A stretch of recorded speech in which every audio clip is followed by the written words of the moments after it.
श्रीदक्षिणामूर्तिसुदेशिकेन्द्रं द्वैपायनं सूत्रकृतं मुनीन्द्रं श्रीशङ्करं भाष्यकृतं यतीन्द्रं मद्देशिकञ्चापि नमामि विद्यै। त्वमेव माता च पिता त्वमेव बन्धुश्च सखा त्वमेव विद्या द्रविणं त्वमेव सर्वं मम देवदेव। ॐ नमो ब्रह्मादिभ्यो ब्रह्मविद्या सम्प्रदायकर्तृभ्यो वंशऋषिभ्यो महद्भ्यो नमो गुरुभ्यः। सर्वोपप्लवरहितः प्रज्ञानघनः प्रत्यगर्थो ब्रह्मैवाहमस्मि। ॐ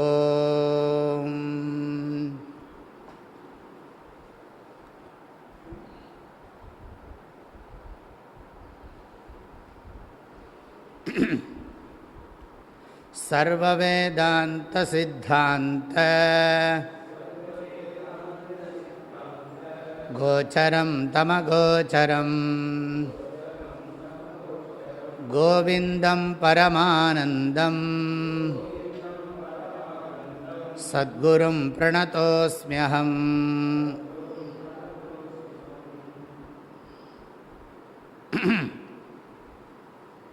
47வது ஸ்லோகம். வேதாந்தார்த்தவிசாரேண ஜாயதே ஞானமுத்தமம் தேனாத்யந்திகசம்சார துக்கநாசோ பவத்யனு.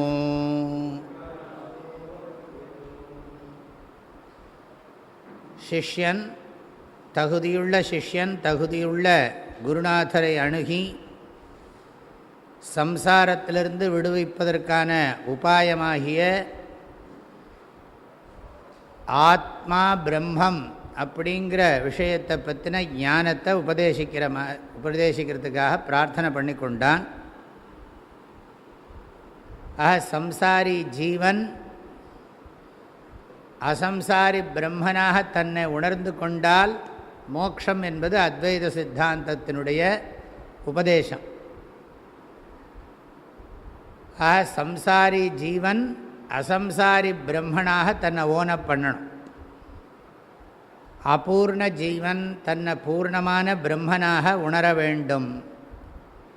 அதுக்கு குருக்கிட்ட சென்று அவர்கிட்ட இந்த சம்சாரத்திலிருந்து என்னை விடுவிப்பதற்கான உபாயமாகிய ஆத்மைக்கத்துவ ஞானத்தை உபதேசிக்கணும்னு பிரார்த்தனை பண்ணுறான். ஆனால் அது நேரடியாக சில ஸ்லோகங்களில் காணாட்டாலும் அதுதான் அர்த்தம். ஆச்சாரியார் முதல்ல அதை சொல்லியிருக்கார். அகங்காராதி தேகாந்தான் பந்தான் அஜான கல்பிதான் ஸ்வஸ்வரூபாவபோதேன மோக்துமிச்சா முமுக்ஷுதா. ஆக முமுக்ஷுத்துவத்தை பற்றி சொல்கிற போதே ஞானத்தினால மோட்சம் அடையிறதை பற்றி தெளிவாக சொல்லியிருக்கார்.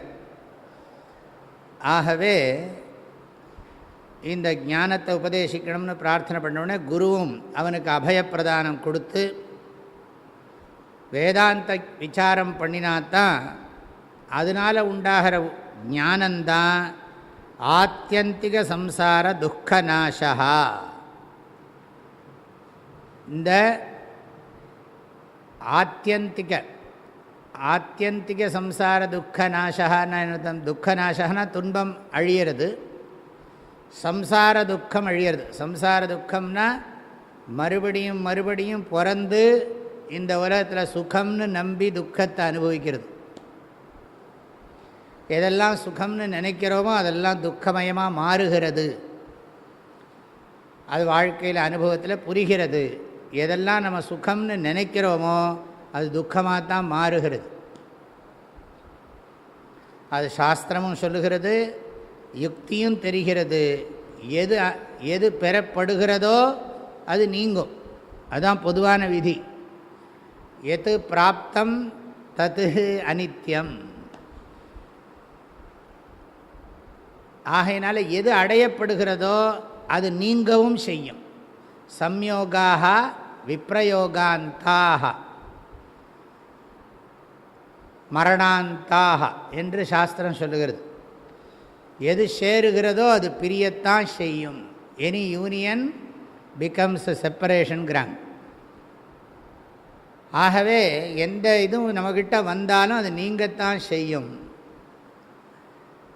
ஆகையினால இது என்னதுன்னா, இந்த சம்சாரம் வாஸ்தவமாக இல்லைன்னு புரிஞ்சுக்கிறது தான் இங்கே வேதாந்த உபதேசம். ஆத்தியந்த இங்கே நாசகான்னு சொன்னால் அழியிறது, துக்க நாசகான்னா துன்பம் அழியிறது, சம்சார துக்க நாசகான்னா மறுபடியும் மறுபடியும் பிறந்து துக்கப்படுறது. அதுதான் சம்சாரம். புனரப்பி ஜனனம் புனரப்பி மரணம்னு சொல்கிறோம். இல்லை சாதாரணமாக புரிஞ்சுக்கணும்னா, நம்ம வாழ்க்கையில் சுகம் கிடைக்கும்னு நினச்சி ஏமாந்து போகிறது.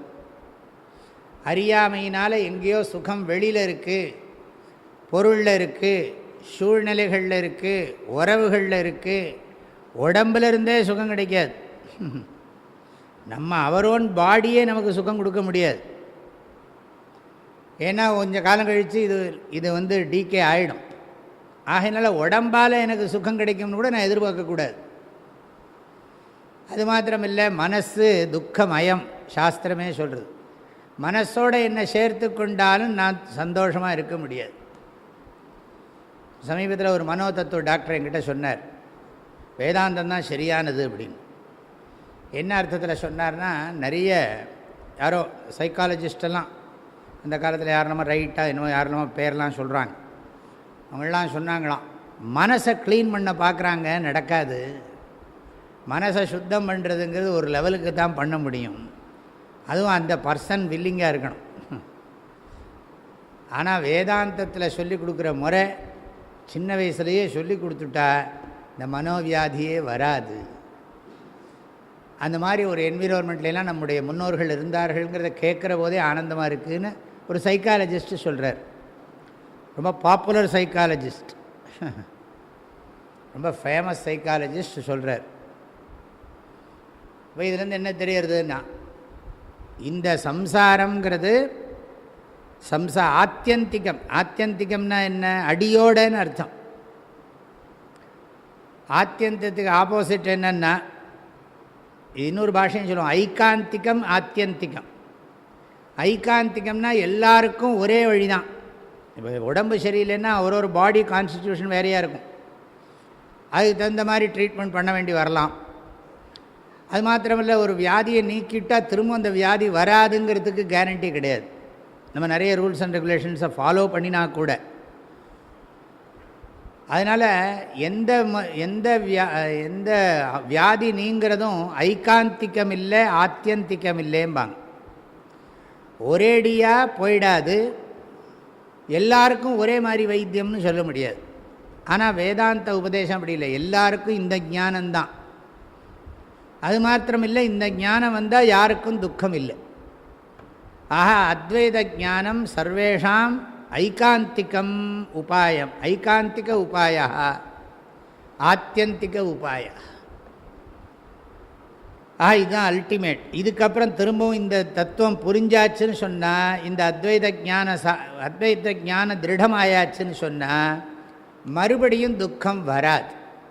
அதுதான் சொல்கிறார், ஆத்தியந்திக சம்சார துக்க நாசா. இதுக்கு ஆப்போசிட்டாக சொன்னோம்னா ஆபேட்சிக துக்க நாசா. ஆபேட்சிகமாக கொஞ்ச நாளைக்கு இருக்காது. இன்னொரு ஜனாதிபதி வந்துவிட்டார்னா 5 வருஷத்துக்கு அவர் இருக்கலாம். இப்போ இந்த ஜனாதிபதி போயாகணும். இப்போ இந்த ஜனாதிபதி 5 வருஷம் இருந்தார், போயிட்டார், கிளம்புறார். இப்போ இன்னொரு ஜனாதிபதி வரும்போதே தெரியணும் இது பெர்மனெண்ட்டு கிடையாது. இன்னும் 5 இயர்ஸ் கழித்து நாமளும் போய்த்தான் ஆகணும். இப்போது இது அப்படி இல்லை. இந்த ஞானம் அடைஞ்சாச்சுன்னு சொன்னால், ஏன்னா இது ஆல்ரெடி இருக்கிறது, இது அடையிறதில்லை. இது தப்பாக புரிஞ்சுட்டு இருக்கிறத ரிமூவ் பண்ணுறதுல தான் இங்கே தாத்பரியம். அஜ்ஞான நிவர்த்தியில் தான் இங்கே தாத்பரியம். ஞான பிராப்தி கூட கிடையாது. மோட்ச பிராப்தி, ஞான பிராப்தி அதெல்லாம் கிடையாது. இருக்கிறத தெரிஞ்சுக்கிறான். அதுக்கு தான் நம்ம ஒரு உதாரணம் சொல்கிறோம். எப்படி மூங்கில் காடு உராய்ஞ்சு அதிலிருந்து வர்ற நெருப்பு மூங்கில் காட்டை எரிச்சுட்டு தானும் அணைஞ்சு போகிறதோ அது மாதிரி இந்த வாழ்க்கையை பற்றின ஆராய்ச்சியை நாம் செய்கிறதுனால உண்டாகிற அறிவானது ஏற்பட்டு இந்த வாழ்க்கையை அழிச்சுட்டுனா என்ன, இருக்கிறதுனுடைய ரியாலிட்டியை நீக்கிவிட்டு தானும் ரியல் இல்லைன்னு சொல்லிட்டு போயிடுறது. இது பாகவதத்தில் சொல்லியிருக்கு. வேணு சங்கர்ஷஜோ வன்னிஹி தக்த்வா சாமியதி தத்வனம் ஏவம் குணவியத்யயஜா ஞானம் சாமியதி தத்கிரியா. ஆக இந்த ஞானமும் உண்மை இல்லை. இப்போ படிக்கிறதுனால வர்ற ஞானம் இருக்கே, ஞானம் உண்மையான்னா ஞானம் உண்மையில்லை. ஆனால் ஞானத்தினால் சொல்லப்படுற விஷயம் உண்மை. அவ்வளவு தெளிவாக இதுக்கு சொல்கிறேன். ஆத்தியந்திக சம்சார துக்க நாசா ஏற்படுமன்றோ அப்படிங்கிறார். பவத்யனு ஏற்படுமன்றோ.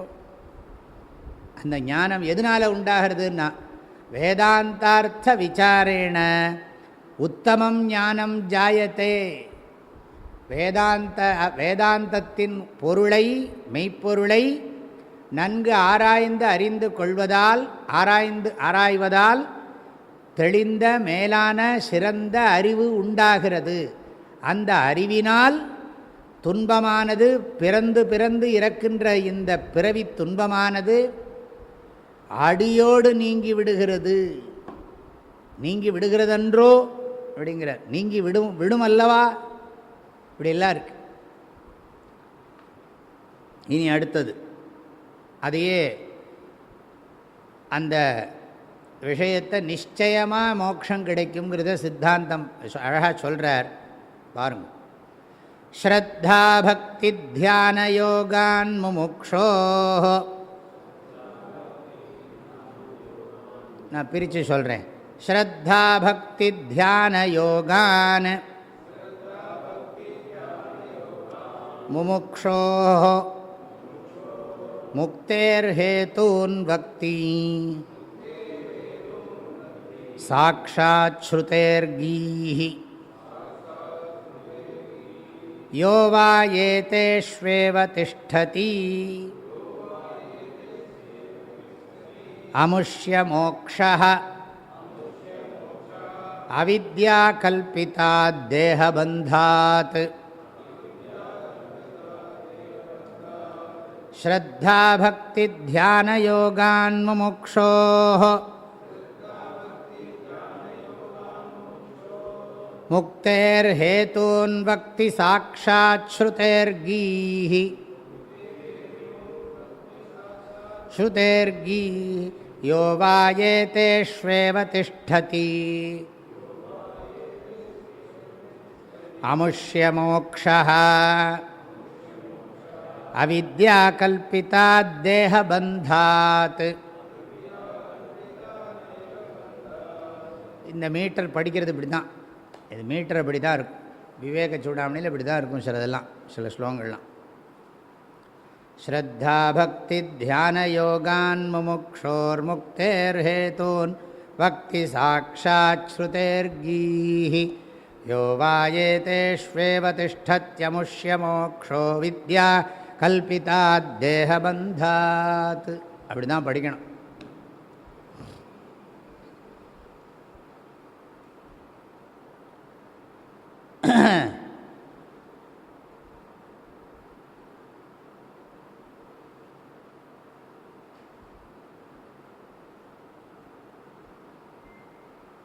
கீஹி முக்தேஹே ஹேதூன் வக்தி. முமுக்ஷோஹோ முக்தேஹே ஹேதூன் கீஹி வக்தி. கீஹின்னா சொற்கள். கீஹி கிரௌ கிரஹ, கிரம் கிரௌ கிரஹ, கிரா கீர்பியாம் கீர்பிஹி அப்படி சொல்லி அது கிர்ரு சப்தம்.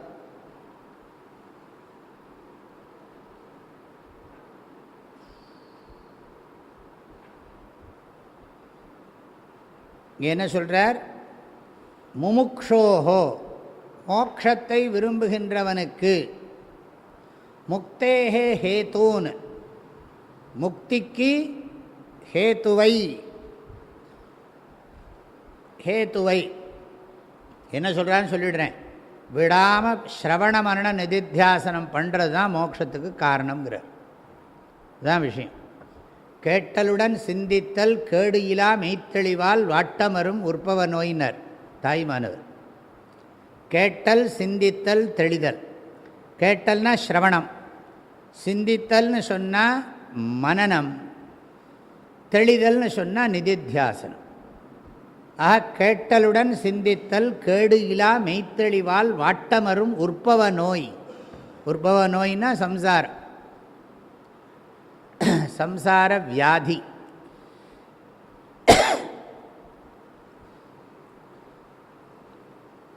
ஆக முக்திக்கு ஹேத்துக்களாக, முக்தியின் காரணங்களாக கீஹி சொற்கள், பக்தி பக்தி சொல்லுகின்றன. எதையின்? ஸ்ருதேஹே கீஹி, ஸ்ருதேஹே கீஹி, ஸ்ருதியினுடைய சொற்கள். ஸ்ருதினா உபனிஷத்துக்களுடைய வாக்கியங்கள். உபனிஷத் வாக்கியங்கள்லாம் மோட்சத்தை அடைய விரும்புகின்றவனுக்கு முக்திக்கு காரணங்களாக இவைகளை சொல்லுகின்றன. இவைகள்ங்கிறது நம்ம சப்ளை பண்ணிக்கணும். சாக்ஷாத் பக்தி, சாக்ஷாத் ஹேதூனு பக்தின்னு படிக்கணும். நேரடியான காரணங்களாக சொல்லுகின்றன. அப்போ மற்றதெல்லாம் மறைமுகமான காரணங்கள், நேரடியான காரணங்களாக சொல்லுகின்றன.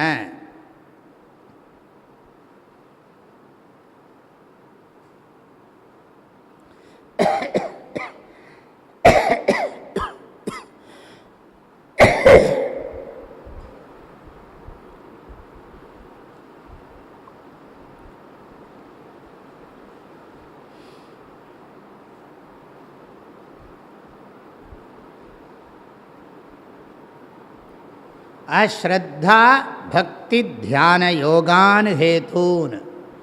எதை ஹேத்துக்களாக சொல்லுகின்றன? மோட்சத்தை அடைய விரும்புகின்றவனுக்கு வேதங்கள், வேதங்கள்னால் ஸ்ருதேஹே கீஹி, சாஸ்திர வாக்கியங்களெல்லாம், சாஸ்திரத்தினுடைய வாக்கியங்களெல்லாம் இவைகளை காரணமாக சொல்லுகின்றன. எவைகளை? நேரடியாக இவைகள்தான் காரணம் என்று சொல்லுகின்றன. எவைகள்னா ஸ்ரத்தா பக்தி தியான யோகான். ஸ்ரத்தா பக்தி தியான யோகங்களைத்தான் மோட்சத்துக்கு காரணங்களாக சொல்லுகின்றன. இது கைவல்யோபனிஷத்தில் இந்த மந்திரம் வருகிறது. ஆஸ்வலாயன மகரிஷி பிரம்மா கிட்ட போய் பாடம் கேட்க போகிறார். அதஹ ஆஸ்வலாயனம் பகவந்தம் பரமேஷ்டினம் உபசமேத்ய உவாச்ச அதீஹி பகவோ பிரம்ம வித்யாம். அப்படி சொல்லி அவர் கேட்பார். பிரம்மதேவர்கிட்ட போய் ஆஸ்வலாயன மகரிஷி எனக்கு பிரம்ம வித்தியை உபதேசம் பண்ணுங்கோ அப்படி சொல்லி, அது பெரிய பிரம்ம வித்தியக்கு நிறைய அட்ஜெக்டிவ்ஸ்லாம் போடுவார். சதா சத்பிஸ் சேவியமானாம் நிகூடாம் யயாச்சிராத் சர்வ பாபம் வியபோஹ்ய பரமம் புருஷம் உபைதி திவ்யம் அப்படி சொல்லி அவர் கேட்பார். அந்த பிரம்ம வித்தியினுடைய பிரயோஜனத்தை சொல்லி, பிரம்ம வித்தியினுடைய மகிமையை சொல்லி கேட்பார். யார்கிட்ட? பிரம்மதேவர்கிட்ட. கைவல்யோபனிஷத்தில் முதல் மந்திரம். அதுக்கு பிரம்மா உபதேசம் பண்ணுவார். தஸ்மை சஹோவாச்ச, அந்த பிரம்மதேவர் உபதேசம் பண்ணுறார். என்னென்னா ஸ்ரத்தா பக்தி தியான யோகாதவேஹி, ஸ்ரத்தா பக்தி தியான யோகத்தினால தெரிஞ்சுக்கோ அப்படின்னு சொல்லுவார். அதை இங்கே கோட் பண்ணுறார். இங்கே ஸ்ரத்தான்னு சொன்னால் ஸ்ரவணம், பக்தி சொன்னால் நிதித்தியாசனம், தியானம்னு சொன்னால் மனனம்.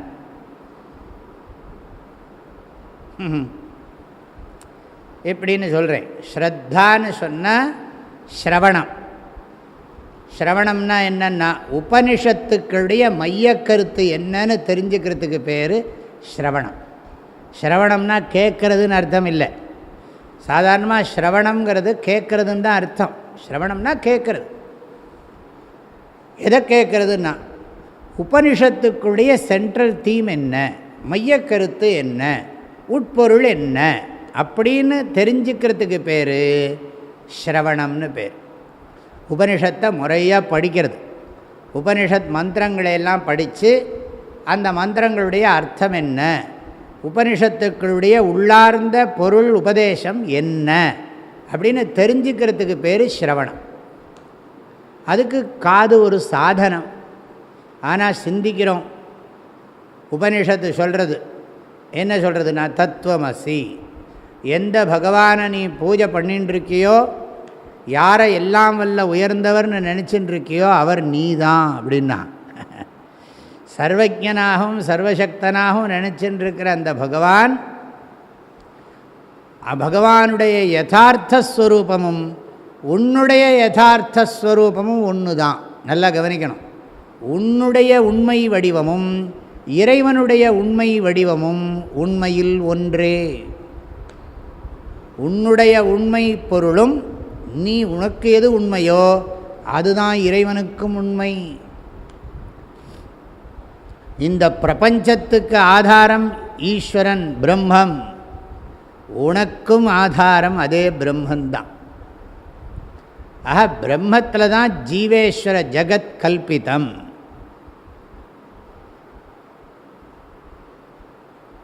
அப்படி நம் அத்வைத சித்தாந்தம். ஆக இந்த உபனிஷத்துக்களுடைய பரம தாத்பரியம் பிரம்மைவ சத்தியம், துவம் பிரம்மாசி, சர்வம் பிரம்மமயம். உபனிஷத்துக்களுடைய பரம தாத்பரியம் நீ பிரம்மம், இவையெல்லாம் பிரம்மம், சர்வம் பிரம்மமயம். இதாட்டி இன்னொரு பாஷையில் சொல்லணும்னா, நிறைவை தவிர ஒன்றுமே இல்லை, நீயும் நிறைவானவன், இவ்வுலகம் அனைத்தும் நிறைவாகவே இருக்கிறது.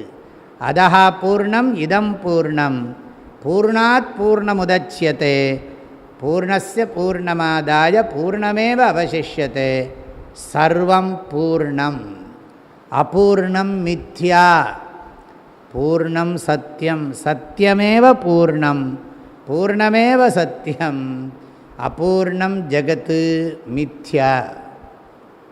இதுதான் ஸ்ரவணம். ஸ்ரத்த வேணும் இந்த விஷயத்தில்.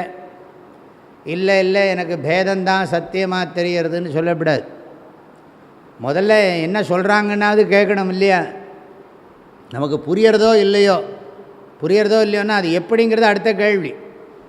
முதல்ல எனக்கு நான் என்ன எப்படி ஃபீல் பண்ணிகிட்டு இருக்கேன்னா, நான் ஒரு இண்டிவிஜுவல், நான் ஃபைனைட், லிமிட்டட் அப்படி தான் நினச்சின்னு இருக்கோம். நான் ஒரு தனி மனிதன், தனியானவன், என்னை போல தனித்தனியாக நிறைய பேர் இருக்கிறார்கள். எல்லாருக்கும் லிமிட்டேஷன்ஸ் இருக்குது. யாரும் முழுமையானவன் கிடையாது. இதுதான் உண்மை. கடவுளுக்கு எல்லா சக்தியும் இருக்குது, ஆனால் அவர் என் கண்ணுக்கு தெரிய மாட்டார். ஆனால் கடவுள் இருக்கார்னு பெரியவங்க சொல்கிறத நான் ஏற்றுக்கிறேன். அந்த கடவுளை கும்பிட்டா எனக்கு எல்லா சக்தியும் வரும், அவருடைய அருளால் நான் வாழ்க்கையில் எல்லாத்தையும் அடைவேன், அர்த்தத்தை அடைவேன், காமத்தை அடைவேன், புண்ணியத்தை அடைவேன், அப்புறம் கடைசியில் அவர் எனக்கு மோட்சத்தையும் கொடுப்பார். இதுதான் எல்லாருக்கும் பொதுவான அபிப்பிராயம். ஆனால் இங்கே என்ன சொல்கிறோம்னா, நீ அதெல்லாம் அடையவே முடியாது. எதை வேணாலும் அடைஞ்சாலும் அடையலாம், மோட்சத்தை நீ அடைய முடியாது. அப்படி அடையிற மோட்சமே இல்லை. ஆகையினால எல்லாரும் வேறேன்னு நினைக்கிறத முதல்ல விடு. பகவானும் நீயும் வேறேன்னு நினைக்கிறத விடு. பகவானும் பிரபஞ்சமும் வேறேன்னு நினைக்கிறத விடு அப்படின்னு சொன்னால் அந்த வார்த்தையை ஒத்துக்கணுமே. இதை ஒத்துக்கிறான். எதை ஒத்துக்கிறான்? நான் வேற, நீ வேற, நம்ம எல்லாரும் சேர்ந்து கடவுளுக்கு அடிமை, கடவுள்கிட்டருந்து நம்ம வேணுங்க அவரை கும்பிட்டு நம்ம வாழ்க்கையில் பொருளை சம்பாதிக்கலாம், குடும்பத்துக்கு வேண்டியதெல்லாம் வாங்கிக்கலாம், பண்ணினா ஏதாவது புண்ணியமும் கொடுப்பார், அப்புறம் கடைசியில் மோட்சத்தையும் கொடுத்துருவார்னா. எதை கொடுத்தாலும் கொடுப்பார். மோட்சத்தை கொடுக்கறதுங்கிறது அவர் என்ன சொல்லுவார்னா, மோட்சம்னா என்னன்னு தெரியாமல் கேட்டுருக்கான் அப்படின்னு நினைப்பார்.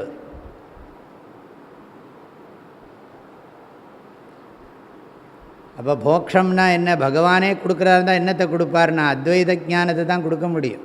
இந்த பாரப்பா, நீ நான் உலகம் இதில் அடையிறது எல்லாம் உண்மைன்னு நினச்சின்னு இருக்கேன். இதெல்லாம் மாயா மம மாயா. அதனால் நீ சரியாக புரிஞ்சுக்கோ, உண்மையிலே நீயும் நானும் இந்த உலகமும் வேற இல்லைப்பா அப்படின்னு அவரே குரு ரூபத்தில் உபதேசம் பண்ணுறார். குருவும் நீயும் ஈஸ்வரோ குருராத்மேதி மூர்த்தி பேத விபாகினே வியோமவத் வியாப்த தேகாய தட்சிணாமூர்த்தயே நமஹ. இந்த ஈஸ்வரன் குரு ஆத்மா அப்படிங்கிறதெல்லாம் பேதமெல்லாம் வாஸ்தவம் கிடையாது அப்படின்னு இந்த ஸ்லோகம் சொல்லுகிறது. ஆக இவன் என்ன பண்ணுறான்னா இதை ஒத்துக்கிறான். ஸ்ரத்தான்னு சொன்னால் அத்வைத உபதேசே ஸ்ரத்தா. ஸ்ரத்தானா இந்த ஸ்ரத்தாபூர்வக ஸ்ரவணபூர்வக உபனிஷத் தாத்பரிய நிச்சயா ஸ்ரவணம். உபனிஷத் அதுக்கெல்லாம் நிறைய லக்ஷணங்கள்லாம் இருக்குது. ஆரம்பத்தில் என்ன சொல்லியிருக்கு, கடைசியில் என்ன சொல்லியிருக்கு, நடுவில் என்ன சொல்லியிருக்கு. உபக்ரமோபசம்ஹாரௌ அபியாசோ பூர்வதா பலம் அர்த்தவாதோபபத்தி ச லிங்கம் தாத்பரிய நிர்ணயே. இதெல்லாம் மீமாம்சா விதி. மீமாம்சா விதின்னா சாஸ்திரத்தை புரிஞ்சுக்கிறதுக்கான மெத்தட். எப்படின்னா முதல்ல என்ன சொல்லியிருக்கு, கடைசியில் என்ன சொல்லியிருக்கு, எந்த விஷயம் திரும்ப திரும்ப ரிப்பீட் பண்ணப்பட்டிருக்கு, இது வாழ்க்கையில் தெரிஞ்சுக்க முடியாத இதில் என்ன அம்சம் இருக்குது, இதனுடைய பிரயோஜனம் என்ன, இது எதெல்லாம் எந்த இடமெல்லாம் புகழ்ந்திருக்கு, எதெல்லாம் ஸ்துத்தியர்த்தவாதம், எதெல்லாம் நிந்தார்த்தவாதம், அப்புறம் இதுக்கு என்ன யுக்தி லாஜிக், இதெல்லாம் வச்சுட்டு தான் ஒரு ஒரு ஒரு ஒருத்தரோட இப்போ ஒருத்தர் ஒரு ஸ்டேட்மெண்ட் சொல்கிறான்னா அவன் பேசுகிற போது ஆரம்பிக்கிற போது என்ன பேசினான், முடிக்கிற போது என்ன பேசினான். இப்போ ஆரம்பிக்கிற போது நான் உங்கள்கிட்ட இதை பற்றி சொல்கிறதுக்காக வந்திருக்கேன்னு ஃபஸ்ட்டு சொல்லணும். அப்புறம் அதை எலாபரேட் பண்ணணும். எலாபரேட் பண்ணி எது முக்கியமோ அதை எம்ஃபசைஸ் பண்ணிகிட்டே இருக்கணும். அதை புரிய வைக்கிறதுக்கும் லாஜிக் சொல்லணும். அதுக்கெல்லாம் ஆதாரங்களை மேற்கோள் காட்டணும். இப்படிலாம் சொன்னால் தான் ஒரு லௌகிக விஷயத்தையே புரிஞ்சுக்க முடியும். இது சாஸ்திர விஷயம். அப்போ ஒரு விஷயத்தை நம்ம புரிஞ்சுக்க எப்படி டிவியிலலாம் என்ன பண்ணுறாங்க, முதல்ல ஒரு பாயிண்ட் சொல்கிறான், இந்த தலைப்பு செய்திகள் அப்படின்னு சொல்லி, அப்புறம் இனி விரிவான செய்திகள், அப்புறம் மீண்டும் தலைப்பு செய்திகள் அப்படி சொல்லி முடிக்கிறான். அது வேறு விஷயம். இங்கே என்னென்னா நான் இப்போ இதை பற்றி பேச போகிறேன், அத்வைதத்தை பற்றி பேச போகிறேன். அப்புறம் அத்வைதத்தை எத்தனை தடவை நான் அது அத்வைதத்தை புரிய வைக்கிறதுக்கு ரிப்பீட் பண்ணுறேன்னு பார்க்கணும். இந்த அத்வைத ஞானத்தை நீ வேறு சோர்ஸ்லேருந்து அடைய முடியாதுங்கிறத ப்ரூவ் பண்ணணும். அப்புறம் அந்த அத்வைத ஞானத்தினால எனக்கு என்ன பெனிஃபிட், பிரயோஜனம், அதை சொல்லணும். அப்புறம் என்னது அப்புறம் இதை பற்றி சாஸ்திரங்களில் எங்கெல்லாம் புகழப்பட்டிருக்கு, அத்வைத ஞானம் எங்கெல்லாம் புகழப்பட்டிருக்கு, துவைத விஷயம் எங்கெல்லாம் இகழப்பட்டிருக்கு, அதை பற்றி சொல்லணும். அப்புறம் என்னென்னா இந்த அத்வைதந்தான் சத்தியங்கிறத புரிய வைக்கிறதுக்கு என்ன லாஜிக், நியாயம் என்ன, உபபத்தி என்ன, இதெல்லாம் வச்சுன்னு தான் சொல்லணும். அதுக்கு பேர் தான் ஸ்ரவணம். இப்போ இந்த டெக்ஸ்ட்டை எடுத்துட்டா, பகவத்கீதை எடுத்துட்டா அசோச்சியா நன்வசோச்சஸ்தும் சொல்லியிருக்கு. முடிக்கிற போது மா சுச்சா சொல்லியிருக்கு.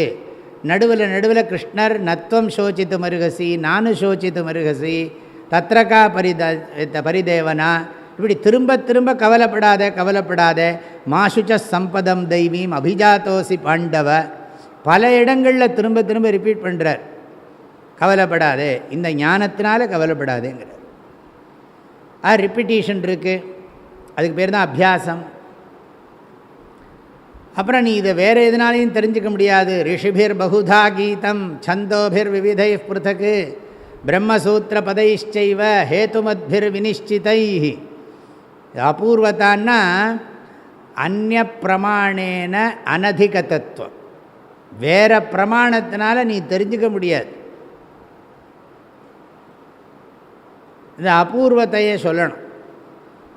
அப்புறம் இதை எங்கெல்லாம் புகழ்ந்திருக்கு பார். கிருஷ்ணர் அடிக்கடி சொல்கிறார், நகி ஞானேன சதுரசம் பவித்ரமிக வித்யதே ஞானானாம் ஞானமுத்தமம். இந்த உண்மையை தெரிந்து கொண்டு விட்டால் உனக்கு வேறு என்று எதையும் தெரிந்து கொள்ள வேண்டிய அவசியம் இருக்காது. இப்படிலாம் பலனை பற்றி சொல்கிறார். இதை புகழ்ந்திருக்கார், பலனை பற்றி சொல்கிறார். அங்கங்கே நிறைய லாஜிக்கெல்லாம் சொல்கிறார், யுக்தியெல்லாம் சொல்கிறார். நிறைய எக்ஸாம்பிள்ஸ் எல்லாம் இருக்குது பகவத்கீதையில். எக்ஸாம்பிள்ஸ் தான் யுக்தி. அப்புறம் இதெல்லாம் சொல்லி ஒரு விஷயத்தை தீர்மானம் பண்ணுறது. நமக்கு இருக்கிற அறிவு சாஸ்திரம் இதைத்தான் சொல்கிறது. அப்போது ஸ்ரத்தா சொன்னால் இங்கே ஸ்ரத்தையோட குருவினுடைய துணையோட சாஸ்திரத்தை படித்து அதனுடைய மைய கருத்தை புரிஞ்சுக்கிறது, அதான் ஸ்ரவணம். பக்தினா ஏற்கனவே அவரே சொல்லியிருக்கார் இந்த விவேக சூடாமணிலேயே, மோக்ஷசாதன சாமக்ரியாம் பக்திரேவகரீயசி ஸ்வஸ்வரூபானுசந்தானம் பக்திரித்யபிதீயதே. இவரே சொல்லியிருக்கார். பக்திங்கிறதுக்கு அர்த்தம் என்னென்னா ஆத்மாவை தியானம் பண்ணுறதுக்கு பேர் தான் பக்தி. பகவான்கிட்ட அன்பு செலுத்துறதுக்கு பேர் பக்தின்னு சாதாரணமான அர்த்தம். இங்கே விசேஷமான அர்த்தம். பக்தின்னா தன்னை பற்றிய உண்மையை தியானம் செய்வது தான். இந்த இடத்துல பக்தின்னா நிதித்தியாசனம்.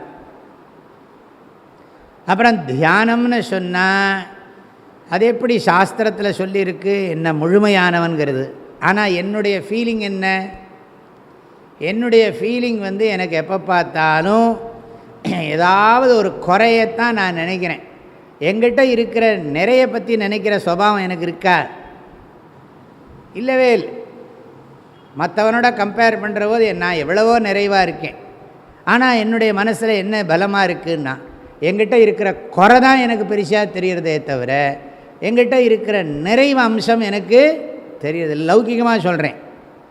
ஆனால் ஃபேக்ட் என்னென்னா நீ ஒத்துண்டாலும் ஒத்துக்காட்டாலும் நீ நிறைவானவன். நீ குறைவானவன் உன்னை நினச்சிக்கிறது உன்னுடைய மனக்கற்பனை, அறியாமையின் விளைவாகிய மனக்கற்பனை அப்படின்னு சாஸ்திரம் அதுக்கு நிறைய லாஜிக்கல்லாம் சொல்கிறது. அதெல்லாம் அதுக்கு தான் சித்தி கிரந்தங்கள்னு பேர். பிரம்மசூத்திரமே அதுக்கு தான் உட்கார்ந்துருக்கு. உபனிஷத்துக்களை படிக்கிறதுங்கிறது ஸ்ரவணம்.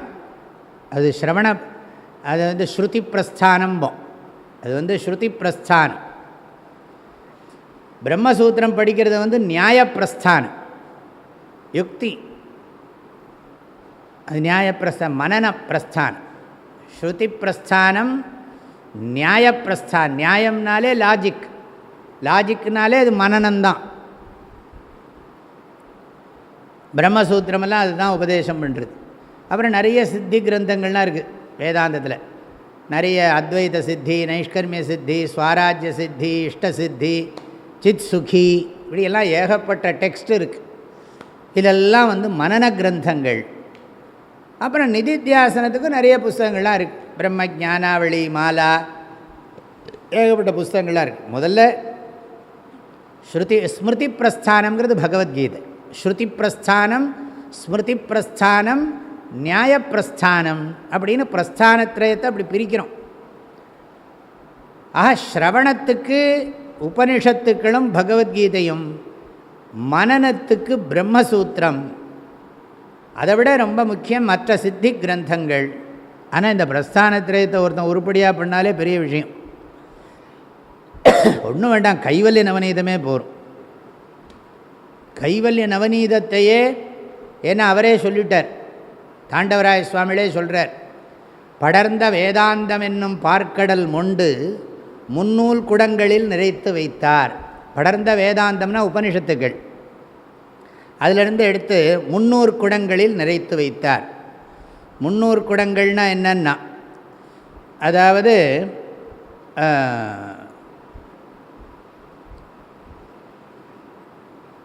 ஒரு 2 விதமான அர்த்தம் இருக்குது. இந்த 300 குடங்கள், பார்க்கடல் எது? உபனிஷத்து. 300 குடங்கள்னு சொன்னால் ஒருத்தர் சொல்கிறார், பாஷ்யம் வார்த்திகம் பிரகரணம்ங்கிறார். பாஷ்யம் வார்த்திகம் பிரகரணம்ங்கிறார் ஒரு கமெண்ட்ரி.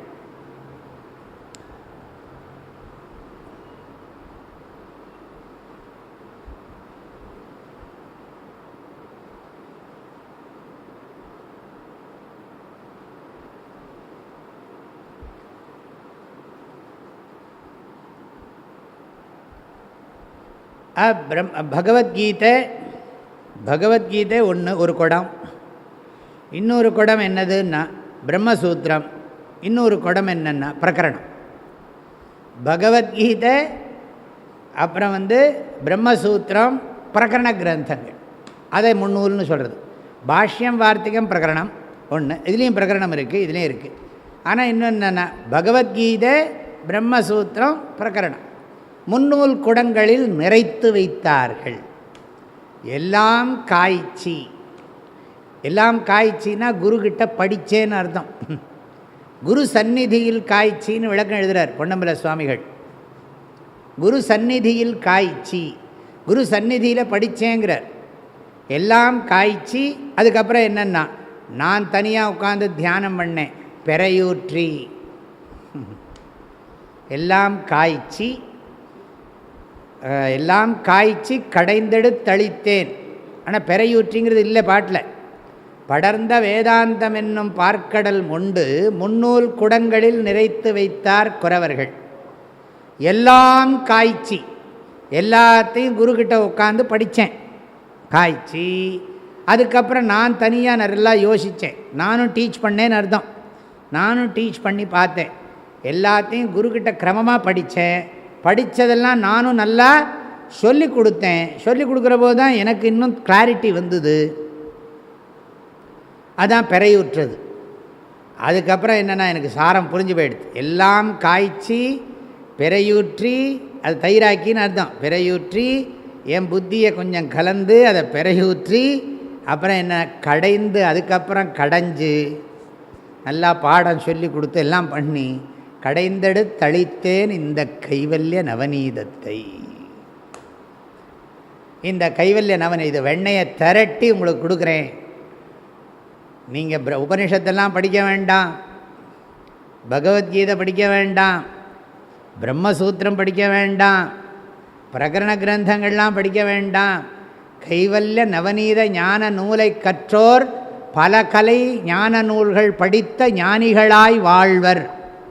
கடைசியில் சொல்லியிருக்கு கைவல்ய நவநீதத்தில். இந்த கைவல்ய நவநீத நூலை கற்றோர் பல கலை ஞான நூல்கள் படித்த ஞானிகளாய் வாழ்வர். அப்போ 280 பாட்டு. எதுக்கு சொல்கிறேன் நான், கைவல்ய நவநீதம் ஒன்றே போரும். திரும்ப திரும்ப படிச்சுட்டு இருந்தாலே, அதுக்காக வேண்டி வேண்டான்னு சொல்லி நம்ம படிக்கிறோம், விவேக சூடாமணி தான் படிச்சுட்டு இருக்கோம். இப்போ எதுக்கு நான் ஸ்ரத்தா பக்தி தியானம், தியானம்னா மனனம், அதுக்கு தான் இவ்வளோ சொன்ன வந்தேன். அங்கேயும் அப்படி தான் சொல்லுவோம், ஸ்ரவண மனன நிதித்தியாசனம்னு சொல்லுவோம். எங்கே கைவல்ய கைவல்ய உபனிஷத்து. கைவல்ய உபனிஷத்தில் இந்த மந்திரம் இருக்குது, ஸ்ரத்தா பக்தி தியான யோகாதவேஹி அப்படின்னு அந்த மந்திரம் இருக்குது. ஸ்ரவண மரண நிதித்தியாசனத்தினால் அதை நீ அறிந்து கொள்வாயாக. இது இந்த மூணும் சேர்த்து தான் ஞான யோகம்னு பேர். ஞான யோகத்தில் 3 அம்சங்கள் உள்ளன. ஒன்று ஸ்ரவணம், உபனிஷத் தாத்பரிய நிச்சயம்.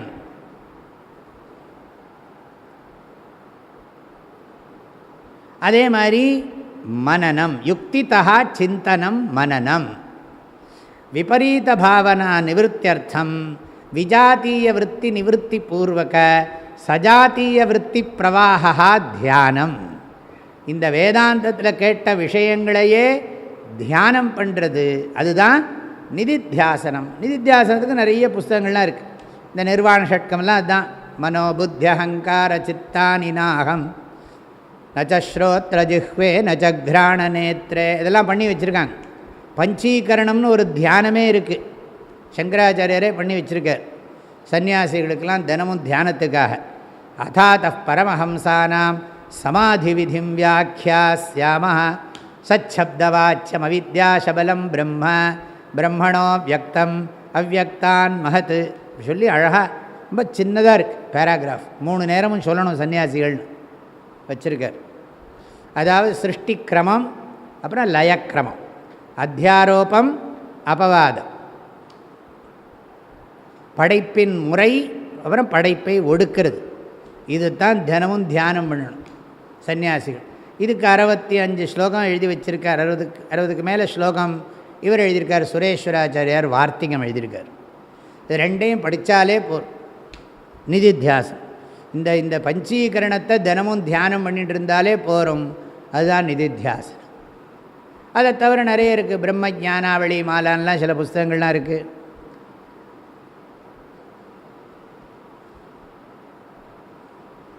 அப்புறம் வேறு சில ஸ்லோகங்கள்லாம் நல்ல நல்ல ஸ்லோகங்கள்லாம் இருக்குது. அதெல்லாம் இப்போ ஹஸ்தாமலகருடைய ஹஸ்தாமலக்கீயம் இது மாதிரி நிதித்தியாசன பரமான ஸ்லோகங்கள்லாம் இருக்குது. அதை மனப்பாடம் பண்ணிட்டு தியானம் பண்ணலாம். ஆக இந்த 3 தான் மோட்சத்துக்கு ஹேத்து. சுருக்கமாக சொன்னால் ஞான யோகந்தான் மோட்சத்துக்கு ஹேத்து. சாட்சாத் ஹேத்துன்னு பக்தி. மற்றதெல்லாம் சாட்சாத் ஹேத்து கிடையாது. அதாவது கர்ம சகாம தர்மானுஷ்டானம் சாட்சாத் மோட்சஹேத்து இல்லை. நிஷ்காம தர்மானுஷ்டானம் சாட்சாத் மோட்சஹேத்து இல்லை. சகுண பிரம்ம ஏகரூப உபாசனா அநேக ரூப உபாசனா சாட்சான் மோட்சஹேத்து கிடையாது. அதெல்லாம் பரம்பரா மோட்சஹேத்து. ஸ்ரவண மரண நிதித்தியாசனந்தான் சாட்சான் மோக்ஷஹேது. அது அழகாக சொல்கிறார். சாட்சாத் முக்தேஹே ஹேதூனு பக்தி ஸ்ருதேஹே கீஹி. வேதத்தினுடைய வாக்கியங்களெல்லாம் இப்படித்தான் சொல்லுகின்றன. பிரம்மவாதினோ வதந்தி. வேதமறிந்த பெரியோர்கள் இவ்வாறு சொல்லுகிறார்கள். அது மாத்திரம் சொல்கிறார். யோவா ஏதேஷ்வேவ திஷ்டதி. யோவா ஏதேஷ்வேவ திஷ்டதி.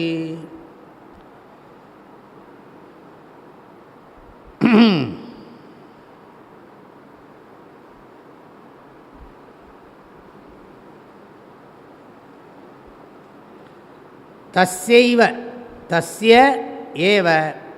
இந்த இடத்துல அமுஷ்யங்கிறது யஹா அமுஷ்யா அப்படி அர்த்தம் பண்ணிக்கணும். அதாவது ரொம்ப யோசௌ அப்படின்னு அர்த்தம். யோசௌ ஏதேஷ்வேவ திஷ்டதி. இந்த அமுஷ்யங்கிறத அசௌன்னு போட்டுக்கணும். யோசௌ எவன் ஒருவன் அப்படி படிக்கணும். எவன் ஒருவன் இதிலேயே இருக்கானோங்கிறார். ஏதேஷ்வேவ திஷ்டதி. ஏதேஷ்வேவ திஷ்டதினா என்ன அர்த்தம்? இந்த ஸ்ரத்தா பக்தி தியான யோகத்திலேயே ஸ்ரவண மரண நிதித்தியாசனத்திலேயே இருக்கானோ. எவன்னா காலையிலேருந்து ராத்திரி வரைக்கும் இதையே பண்ணிகிட்டு இருக்கான். ஒன்று உபனிஷத் படிக்கிறான், இல்லாட்டி பிரம்மசூத்திரம் படிக்கிறான், இல்லாட்டி கீதா பாஷ்யம் படிக்கிறான். வேறு எதுலேயும் டைம் ஸ்பெண்ட் பண்ணுறதே கிடையாது. அவனை சொல்கிறார். ஆஹா யோவா யோசௌ அமுஷ்யா. யோசௌ அமுஷ்யா இப்படி சேர்த்துக்கணும். யஹா அசௌ எவன் ஒருவன் ஏதேஷ்வேவ திஷ்டதி இதிலேயே தான் இருக்கணும். வேறு எதுலேயும் கவனம் செலுத்தப்படாது. சந்நியஸ்ய ஸ்ரவணம் குறியாத். சந்நியாசத்தை பண்ணிவிட்டு சந்நியாசம் பண்ணுறதுக்கு என்ன இருக்குதுன்னா கர்மாவை சந்நியாசம் பண்ணுறது. ரிச்சுவல்ஸ் அண்ட் டியூட்டிஸ் சந்நியாசம். ஆட்டிடியூட்ஸ் வேல்யூஸை சந்நியாசம் பண்ண மாட்டோம். ஆட்டிடியூட்ஸையும் வேல்யூஸையும் சந்நியாசம் பண்ண மாட்டோம். ரிச்சுவல்ஸையும் டியூட்டிஸையும் சந்நியாசம் பண்ணிவிடும். ரிச்சுவல்ஸ்னால் என்ன? பண்ணக்கூடிய பூஜைகள், கர்மாக்கள், ஹோமங்கள், ஜபங்கள், இதை சந்நியாசம் பண்ணுறது. இதுக்காக வேண்டி சந்நியாசம் பண்ணுறது. இதெல்லாம் சந்நியாசம் பண்ணிவிடுறான். அப்புறம் என்ன பண்ணுறான்னா குடும்பத்தையும் சந்நியாசம் பண்ணிவிடுறான். குடும்ப கடமைகள் கிடையாது. ஆனால் அவனுக்கு மனசில் பாவனை இருக்குது. இந்த பிரபஞ்சத்தை ஈஸ்வரனாக பார்க்குற பாவனையை சந்நியாசம் பண்ணுறதில்ல. சத்குணங்களை சந்நியாசம் பண்ண மாட்டான்.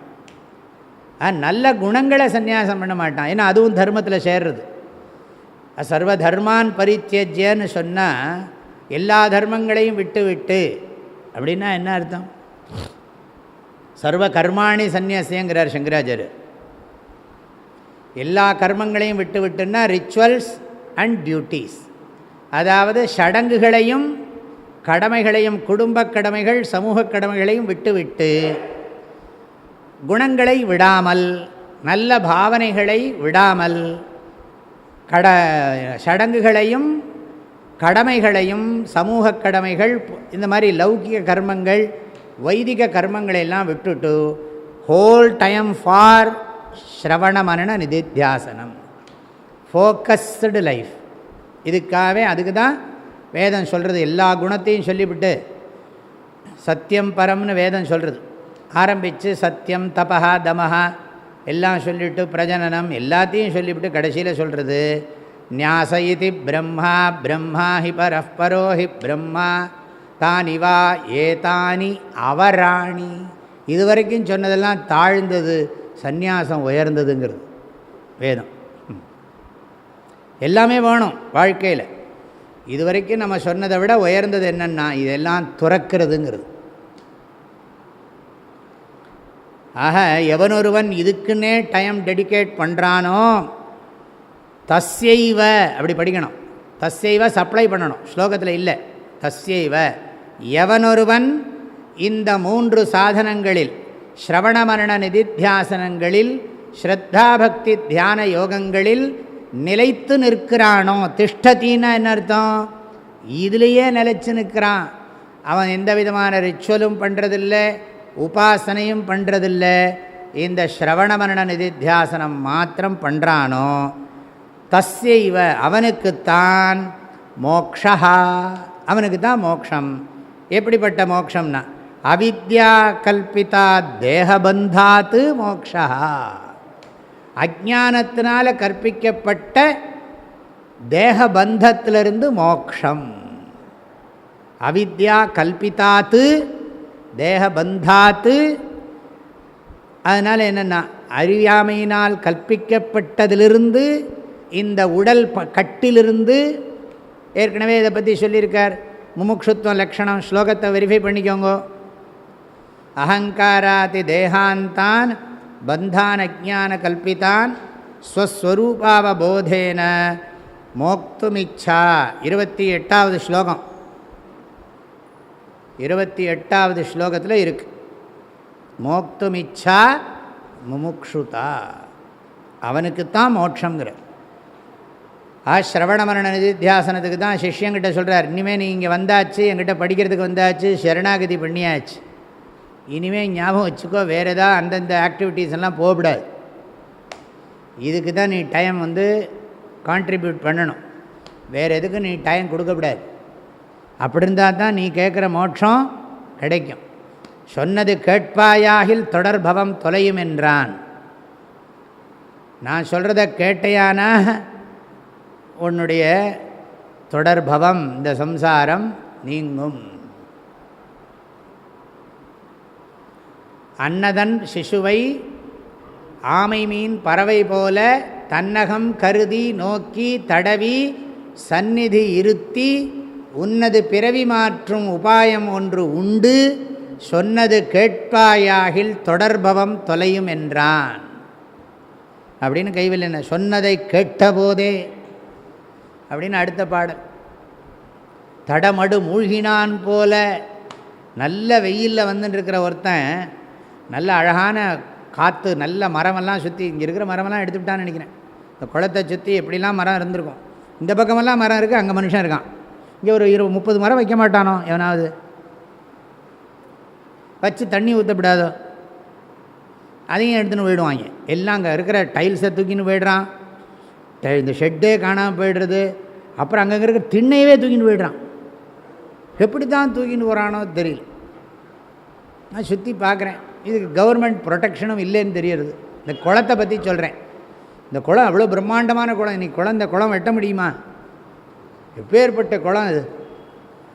இந்த குளத்தை சுற்றி வரும்போது பார்த்தா என்னெல்லாம் கடை விட்டால் நம்மளே தூக்கின்னு விடுவோம் போல் இருக்கு, எல்லாம் போயின்ட்டுருக்கு. நான் பார்க்குறேன், இங்கே மாத்திரம் மரம் இருக்குது இந்த பக்கத்தில், அங்கே எல்லோரும் நல்லா ஆனந்தமாக சாயங்காலம் ஆச்சுன்னா அவன் மோட்சத்தில் தான் இருக்கான், எல்லாம் ஆனந்தமாக தூங்கிட்டு இருக்கான். எல்லாம் பையெல்லாம் எல்லாம் மன்னாரன் கம்பெனிக்கு போன மாதிரி தான்.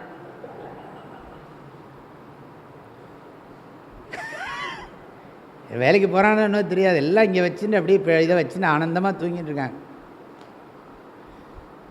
வீட்டில் இடம் இல்லையோ என்னவோ தெரியல. அதெல்லாம் இங்கே ஒரு திண்ணையும் பெருசு பெருசாக இருக்கா, அதுலேயும் பாதி கல்ல நிறைய பேர் தூக்கியிருக்கான், அதுலேயும் அட்ஜஸ்ட் பண்ணிட்டு தூங்கிட்டு இருக்கான் எல்லோரும். ரொம்ப விசேஷமாக இருக்குது இதெல்லாம் பார்க்குறதுக்கு.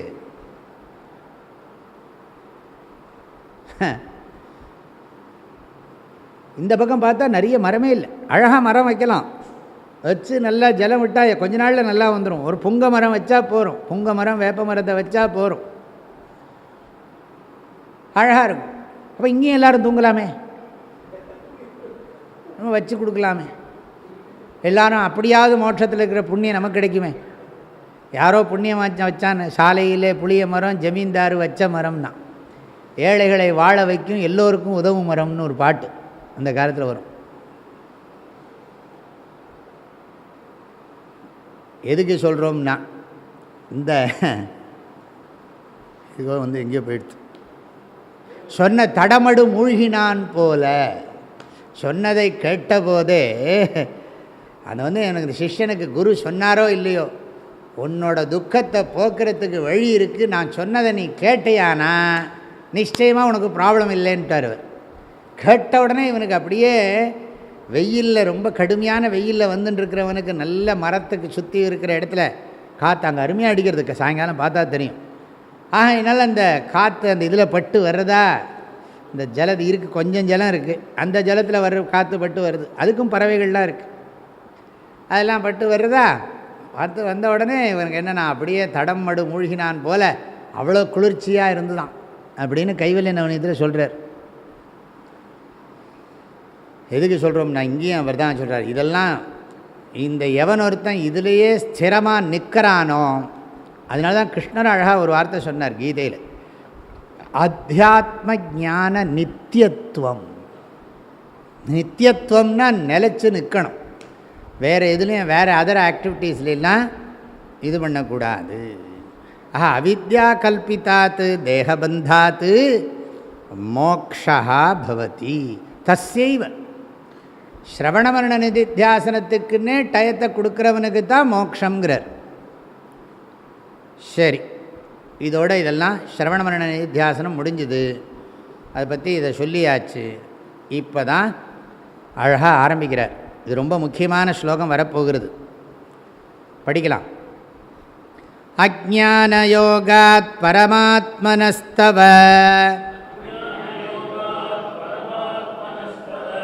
ஹ்யநாத்மபந்தஸ்தத ஏவ சம்ஸ்ருதிஹ தயோர்விவேகோதித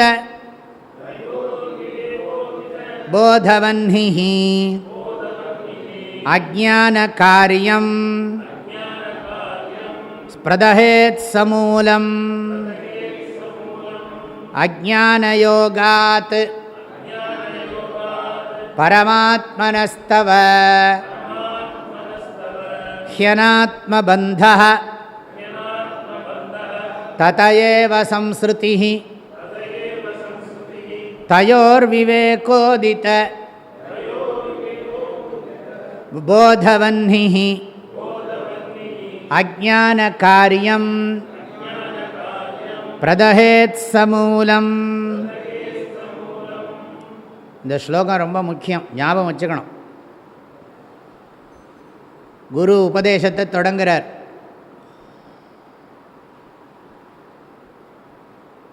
இப்போ இது வரைக்கும் பேசினதுலாம் அவர் தான் பேசினார். முதல்ல அபயப்பிரதானம் பண்ணார். இப்போ என்னெல்லாம் சொன்னார் பாருங்கள். முதல்ல 45வது ஸ்லோகத்தில் அபயப்பிரதானம் பண்ணார், அபயம் கொடுத்தார். வழி இருக்குப்பா, நான் உனக்கு சொல்லித்தரேன் அப்படின்னு பிரதிஜை பண்ணினார். திரும்பவும் சொன்னார் 46வது ஸ்லோகத்தில் அதையே ரிப்பீட் பண்ணார். நான் சொல்லித்தரதை கேட்டால் உனக்கு துக்கம் போகிறது மாத்திரம் இல்லை, நீ பரம ஆனந்தமாக இருப்பாயின்னு சொன்னார். அந்த வழி எங்கே இருக்குன்னா வேதாந்த விசாரம் பண்ணணும்னார். அப்போ தான் இந்த துக்கம் போகும்னு சொன்னார். அதுக்கு தான் ஸ்ரவண மரண நிதித்தியாசனம் பண்ணணும்னார். வேதாந்தார்த்த விசாரத்தை தான் விளக்கி சொன்னார். ஸ்ரவண மரண நிதித்தியாசனத்தில் நிலச்சி நிற்கணும், அப்போ தான் வேதாந்தார்த்த விசாரம் சித்திக்கும். வேதாந்தார்த்த விசாரம் சித்திச்சா தான் ஞானம் சித்திக்கும், ஞானம் சித்திச்சா தான் மோக்ஷம் சித்திக்கும் அப்படிங்கிறது அர்த்தம். இப்போ நேராக டீச்சிங் ஆரம்பிக்கிறார், பாடத்தை சொல்லி கொடுக்குறார். என்ன சொல்கிறார்? பரமாத்மனஹா தவ ஆரம்பிக்கிற போதே சொல்கிறார், பரமாத்மாவாகிய உனக்கு. இவன் என்னவா நினச்சின்னு இருக்கான்? ஜீவாத்மாவாகிய எனக்கு மோட்சம் எப்போ கிடைக்கும்ங்கிறான், கேட்டுருக்கான்.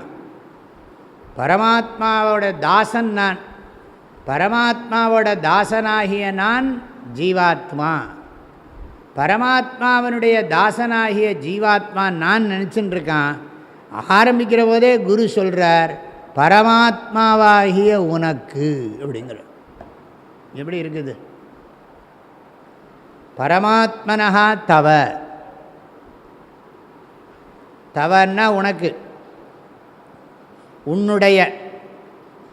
பரமாத்மனஹா தவ, பரமாத்மாவாகிய உனக்கு அஜ்ஞான யோகாத், அறியாமையோட சம்பந்தம் ஏற்பட்டதுனால அனாத்ம பந்தா, நீ எதுவாக இல்லையோ அதில் உனக்கு பந்தம் வந்துடுது. உன்னை ஜீவன் நினச்சுன்னுட்ட, உன்னுடைய சரீரம்னு நினச்சுன்னுட்ட, ஆகையினால உன்னை சம்சாரி ஜீவனாக நினச்சுன்னுட்ட. ஆக அசம்சாரியாகிய பரமாத்மாவாகிய உனக்கு அறியாமையினுடைய சம்பந்தத்தினால அனாத்மாவாகிய இந்த உடம்பு மனசில் இந்த இண்டிவிஜுவாலிட்டியில் அட்டாச்மெண்ட் வந்துடுத்து. அதனால தான் உனக்கு ப்ராப்ளம். ததா ஏவ சம்ஸ்ருதி, அதிலிருந்து தான் உனக்கு இந்த சம்சாரம் ஏற்பட்டிருக்கு. சம்சாரத்துக்கு காரணம் என்ன? தான் அல்லாததை தான் என்று நினைப்பது. தான் அல்லாததை தான் என்று நினைப்பதற்கு காரணம் என்ன? தன்னை பற்றி அறியாமை. தான் யார்? பரமாத்மா. பரமாத்மாவாகிய எனக்கு என்னை பற்றி தெரியாததினால், அறியாமையினால் நான் அல்லாததை நான் என்று நினைத்து விட்டேன். அதனால்தான் எனக்கு இந்த பிறப்பு இறப்பு சுழலாகிய இன்ப துன்பச் சுழலாகிய சம்சாரம் வந்திருக்கிறது. அப்போ நான் என்ன பண்ணணும்னா, தயோஹோ விவேக உதித போதவன்னிஹி. தயோஹோன்னா என்ன அர்த்தம்? பரமாத்ம அனாத்ம. இன்னும் சிம்பிளாக நம்ம பாஷையில் புரியறதுக்காக சொல்கிறேன். ஆத்ம அனாத்ம விவேக உதித்த. தயோஹோன்னா கயோஹோ? ஆத்ம ஆத்ம அனாத்மனோஹோ, ஆத்ம அனாத்மனோஹோ விவேக உதித்த. ஆத்மாவோட லக்ஷணம் என்ன, அனாத்மாவோட லக்ஷணம் என்ன அப்படின்னு பகுத்து அறிவதனால என்ன வரும்னா போதவன்னிஹி. போதம்னா ஞானம், வன்னிஹின்னா நெருப்பு. அந்த அந்த உண்டாகிற நெருப்பானது விவேகத்தினால உண்டாகிற பகுத்தறிவதால் ஏற்படும் தெளிந்த அறிவாகிய நெருப்பு. நான் யார், நான் எது இல்லை என்று பகுத்தறிவதால் ஏற்படும் தெளிந்த அறிவாகிய நெருப்பு என்ன பண்ணும்னா அஜ்ஞான காரியம், அறியாமையினுடைய விளைவாகிய அனாத்மபந்தம் சம்சாரம். பிரதஹேத், பிரதஹேத்னா என்ன? நன்றாக எரித்து விடும். சமூலம், சமூலம்னா அஜ்ஞானத்தோட கூடையே எரிச்சிடும். அஜ்ஞானத்திலிருந்து உண்டான இந்த அனாத்மபந்தம் சம்சாரத்தை அஜ்ஞானத்தோட சேர்த்து எரிச்சிடும் அப்படின்னு அர்த்தம். காரணத்தோட சேர்த்து காரியத்தையும் அழிச்சிடும் அப்படின்னு சொல்கிறார். விளக்கமாக பிறகு பார்க்கலாம். நான் சொல்லியிருந்தேன் நாளைக்கு வகுப்பு வச்சுக்கிறேன்னு. ஆனால் இந்த இடத்துல எல்லாருக்கும் இங்கே உணவெல்லாம் இங்கே தான் தயார் பண்ண போகிறாங்களாம். அதனால் நாளைக்கு வகுப்பு கிடையாது. நாளானைக்கும் வகுப்பு இல்லை. ஏன்னா திரும்பவும் நாளானைக்கு ராத்திரி வகுப்பு வச்சுக்கின்றா கூட இங்கே சிரமமாக இருக்கும் போட்டிருக்கு. ஆனால் நான் திங்கக்கிழமை இங்கே தான் இருக்க போகிறேன். அதில் திங்கக்கிழமை 3 நேரமும் வகுப்பு வச்சுக்க போகிறேன். திங்கக்கிழமை 15ஆம் தேதி காலையில் முண்டக்கோபனிஷத், 10 மணிக்கு விவேக சூடாமணி, சாயங்காலம் 7 மணிக்கு பகவத்கீதை. 15ஆம் தேதி மாத்திரம். ஆகையினால் 13, 14 2 நாளும் 3 வகுப்புகளும் இல்லை. இதை நான் திரும்பவும் சொல்கிறேன். இன்றைக்கி சாயங்காலம் வகுப்புலையும், இன்றைக்கி சாயங்காலம் வகுப்பு இல்லை. அதனால் எல்லாருக்கும் சொல்லிவிடும். கிளாஸ் இனி 15ஆம் தேதி தான். ஏன்னா இங்கே மற்ற ஏற்பாடுகள்லாம் இங்கேயும் நடக்கிறதுனால நான் முதல்ல அதை கேட்டுக்காதனால சொல்ல விட்டு போயிடுது. அதனால் எல்லோரும் சங்கராச்சாரியர் வரதுனால அத்தனை பேரும் வரணும். நிறைய பேர்கிட்ட சொல்லுங்கோ, எல்லாரையும் கூட்டின்னு வாங்கோ. ஹரி ஓம். சர்வவேதாந்த சித்தாந்த கோச்சரம் தமகோச்சரம் கோவிந்தம் பரமானந்தம் சத்குரும் பிரணதோஸ்மியகம்.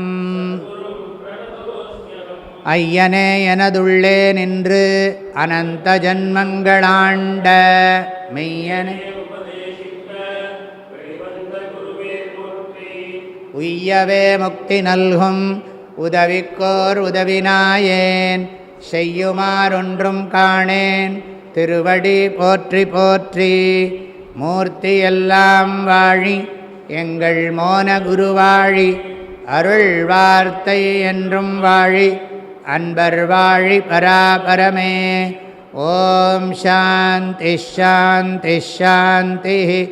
ஹரி ஓம். ஆதிகுருநாத ஸ்வாமிகி.